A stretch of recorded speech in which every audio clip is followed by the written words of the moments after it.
شازده کوچولو اثر آنتوان دو سنت اگزوپری.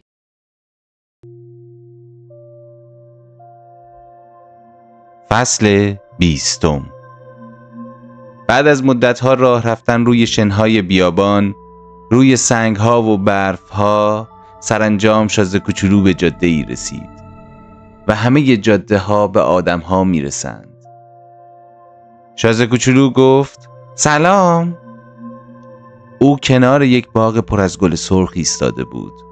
گل‌های سرخ همه با هم گفتند: سلام. شازده کوچولو به گل‌های سرخ نگاه کرد. همه آنها شبیه گل سرخش بودند. شازده کوچولو که داشت از تعجب شاخ در می آورد، از آنها پرسید: شما کی هستین؟ گل‌ها پاسخ دادند: ما گل سرخ هستیم. شازده کوچولو در حالی که خیلی ناراحت و غصه‌دار بود، یادش افتاد که گلش به او گفته بود تنها گل سرخ موجود در جهان است. و حالا اینجا 5000 گل سرخ، همه مثل هم در یک باغ جمع شده بودند.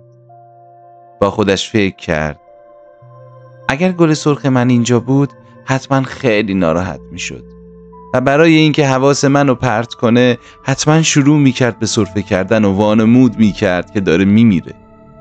من هم مجبور می شدم وانمود کنم که دارم ازش مراقبت می کنم و اگه این کار رو نمی کردم اون برای اینکه حرفشو ثابت کنه ممکن بود راستی بمیره.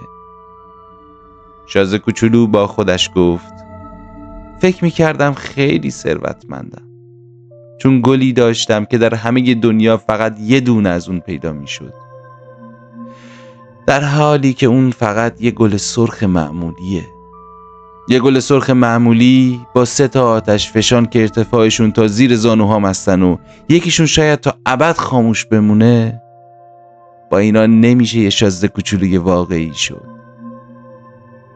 شازده کوچولو روی علف‌ها دراز کشید و زد زیر گریه. پایان فصل 20.